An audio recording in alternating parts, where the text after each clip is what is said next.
All right, welcome back, everybody, to the Independent Voter Podcast. I'm here with Cara McCormick. A lot of stuff going on, some interesting angles. We hear the partisan debates going on in New Jersey and New York and Virginia and stuff. But let's give us a little bit different angle. What's going on in New York, Cara? That is kind of like what we try to talk about here on the Independent Voter Podcast. We're not necessarily coming from it from, even though I'm a Democrat and Chad, I think you're an independent, You we try to look at, think?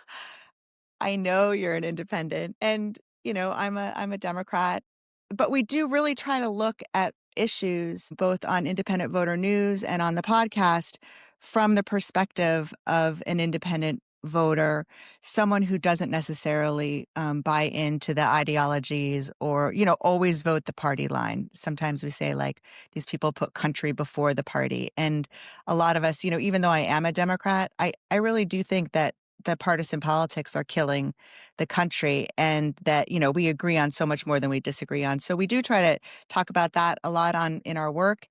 And it's great to see you back from Brazil. Chad, we missed you while you were gone. But yeah, here back in the States, besides the fact that the president has knocked down the entire wing of the White House. Yeah, this is just you partisans getting up in arms. You're showing your Democrat colors, Cara. You're just building a big, beautiful ballroom. What's the problem with that? Well, I just think that if I have to get a permit for the deck out front of my house in Maine, that the president of the United States ought to maybe check with a few people before he takes a bulldozer to, 100 years of history. Just call me crazy. Just wait 5 years. You're going to love it. It's going to be the best ballroom you've ever seen, Cara. Oh, Just you're going to God. love it. Huh. Yeah, I Um, mean, there actually are saying about the ballroom, and I mean, I know that this is sort of a tangent, but they're saying that the ballroom that he's going to build is going to actually be larger than the footprint of the White House itself. Like, that is just going to look so weird, but I hmm. can't say I'm super surprised. The only thing that actually did surprise me was that I learned that the Treasury Department, the Department of Treasury, which is right across the street from the East Wing of the White House, they were told you're not allowed to take pictures of the demolition. I just thought, wow, that's interesting. You know, they're trying to keep it from us. What's going on? They knew that it would like hurt some of us to see that happening because a lot of people, Chad, see it as a sort of like a metaphor. Well, okay. So meanwhile, I'm back in California. Get my ballot mailed to me. Proposition 50. Okay. I think pretty much everybody knows where I would sit on this issue. A lot of friends are for it, a lot of friends against it. I understand the arguments and everything, but I get my ballot, right? Right? Just got back from Brazil. I'm going, the ballot summary, like it has the ballot title, which is, a little shaky at best. And then it talks about, oh, this might cost the state a few $1,000,000, right? Does it really say that? It literally says that on the ballot. So like, somebody is going, oh, this is going to cost the state a few $1,000,000. It's so dishonest, right? Like forget, I'm pretty confident Prop 50 is going to pass, right? So, but the level of dishonesty to get here is just, that's what's frustrating. And, like at least have an honest discussion about it. But, you got things going on and I don't want to pick on California just because I'm from here. I mean, at the same time, you have an interesting battle going on in Texas where you have the Republican Attorney General who refuses to defend a lawsuit against open primaries, but the Republican Secretary of State will vigorously defend it. So they're at odds. You just saw the Senate Democratic Majority Leader on the Democrat side refuse to do a gerrymandering tactics in Maryland, right? Making the argument, no, we need to protect our voters in Maryland. So took the opposite position of Newsom. And I think really what you're seeing here is that this issue of gerrymandering is literally the definition of a nonpartisan issue, right? You have folks on one side that say, let's go and have this partisan fight. And we're going to be the Democrat party is going to out gerrymander the Republican Party. And the Republicans say, well, we're going to out gerrymander you. And then there's a bunch of folks on both sides saying, what are we doing to ourselves? What are we doing to our democracy? And then, then that brings you to, okay, well, what's the effect? Well, the effect of this partisan nature of elections and drawing districts is that, we have New Jersey, we have New York, and we have Virginia, which are some pretty bitter partisan battles. for some very important offices, right? And I mean, what's your take on these elections, Cara? Everyone, every politician, always, each political party is always going to use everything that they have on the table to give them the advantage. And anybody who thinks that, good government is going to get in the way of that is, naive. We've seen this over and over and over again. Just going back to the ballot language that you were talking about. I mean, the words that get put on the ballot leading up to the election, like the words and the phrasing that get used, even that is political. Well, I've I seen that I happen pointed it out to so many somebody. times. In Maine, we've got right now Yeah. a measure on the ballot. It's measure number one, question number one, and it's a voter ID question, right? So it's basically you have to show your voter ID. But what the Democrats did with the language prior to the Republicans getting it put on the ballot is they put at the very top of the language that this is about saving absentee voting. So those issues are so different, saving absentee voting and, voter ID. Mhm. But the partisans will always use all the power that's available to them. And one of the powers that's available to them in the state of Maine, and I guess the state of California too, is the ability to determine the language that goes on the ballot that the people read before they vote. And that can be determinative of winning or losing. Like, it really can, Oh, just the way that the it's the language most is. important thing. It's more important than all the there's debatable, but it's probably more important than all the election spending, everything else is just when people go and they actually have the ballot, they're gonna fill it out, what do they see, What do right? they see? What do they And see? It depends on if you're in a Democratic state that controls the ballot language or if you're in a yeah, Republican and state that I showed controls it the to ballot somebody, I go, language. like, just like, "Look how dishonest this is," right? Here's their defense, I understand the defense argument if they get taken to court and everything, right? But it's just on its face is so dishonest. They go, "Well, how do they get away with that?" Well, that's what happens. You have a super majority machine that, and I'm not saying these are bad people or anything. And I think a lot of No, the people doing it are really justifying their motives, right? It's an ends justifies the means type concept. It's like, we really need this, or we're going to have authoritarianism if we don't do this. And they really believe that, right?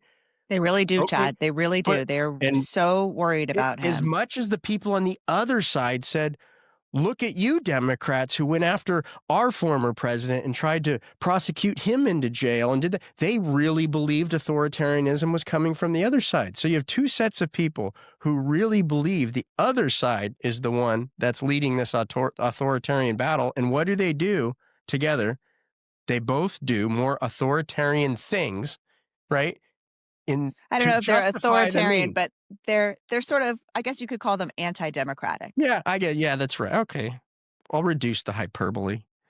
Well, but that's really interesting too, Chad, is like the hyperbole is what gets the people out to vote, Right. right? The hyperbole is what then gets people, incensed about things and gets them, incensed and energized and talking on social media and then hopefully going to the ballot to express themselves in free and fair elections.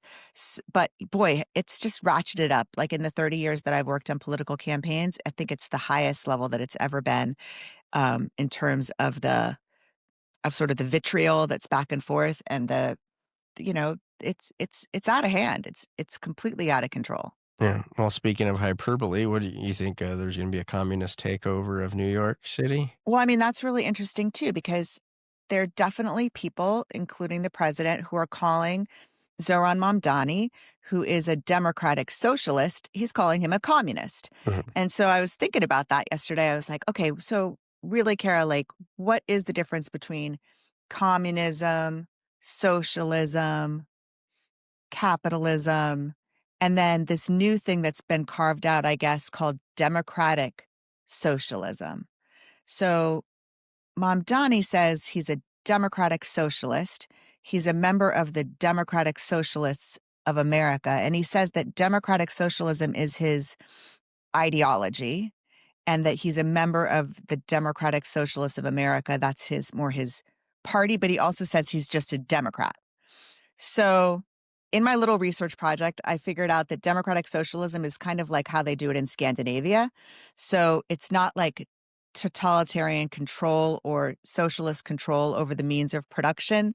They do allow, private enterprise to flourish, but then they take like 55, 60% of people's money in taxes, and then they use it to pay for things like free healthcare, free education, free childcare, like that. And I think that that's sort of the style of democratic socialist that Mamdani is. I don't think he's talking about like seizing the means of production and having some sort of uh, massive redistribution of wealth in New York. Although, if you believe Mario Cuomo, this is the end of the Democratic Party.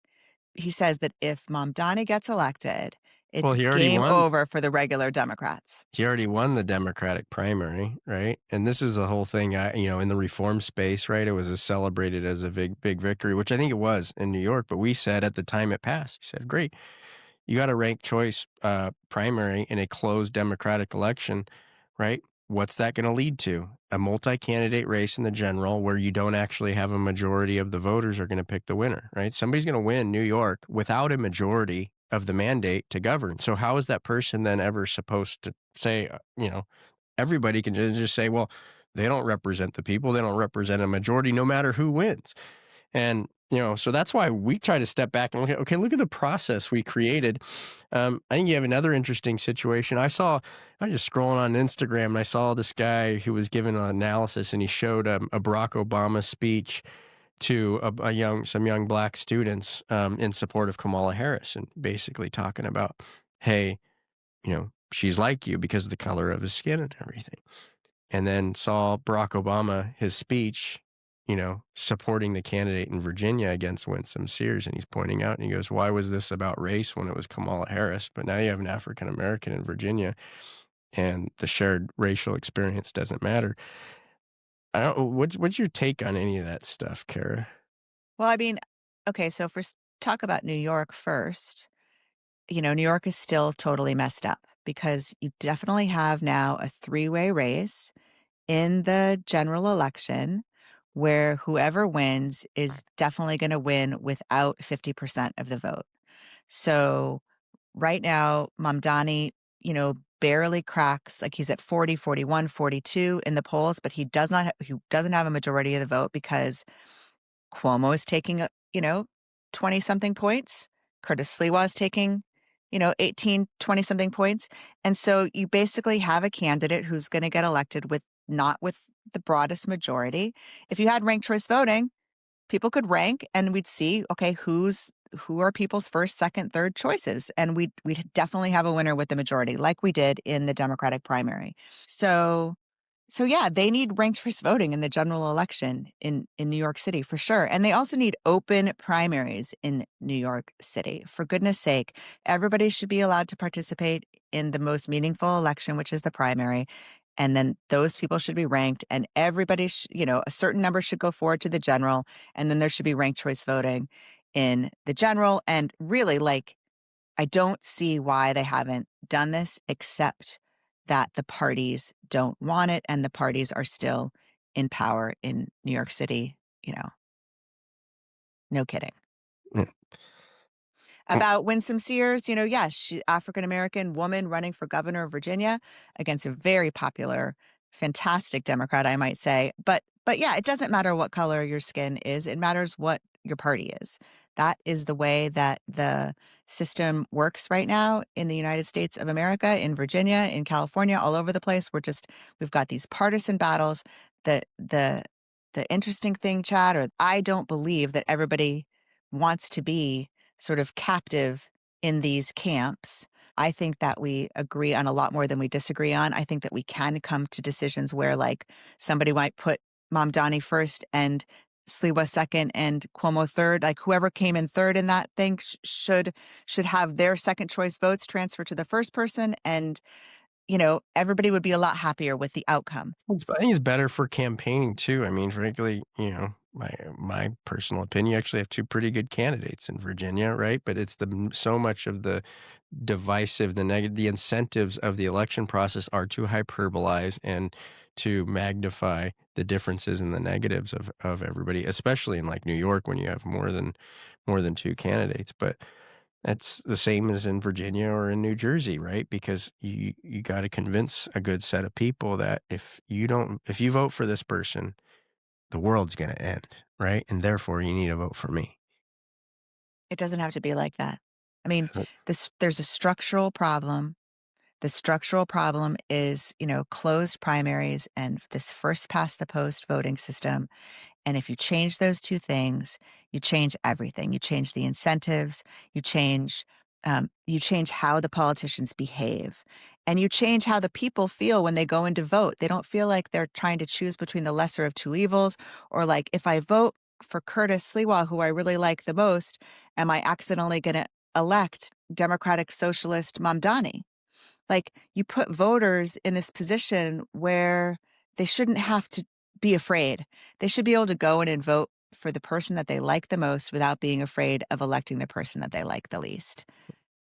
Well, any system's gonna have its negatives. I mean, you see right now too, there's a big effort going on in Oklahoma now. They're just about to go hit the streets to do a nonpartisan primary over there. We already know the history in Florida where they, had 57% of the voters pass a nonpartisan primary, but minority rules there on constitutional amendments. But, we're not gonna have the answer tomorrow, but I think little bits from the Supreme Court actually hearing the issue. I got texts from some Republican attorneys the last few days sending me stuff going about all this gerrymandering battle and saying, wow, there really needs to be a nonpartisan legal force in there going after this issue because it's getting out of control. And I agree. And so, I mean, the only hope you can get out of this big gerrymandering battle of 2025 is the hope that it raises the awareness and highlights just how bad it is for voters and gets the Supreme Court to act. So And I I mean, know we're let's running. let's just like unpack that a little bit, because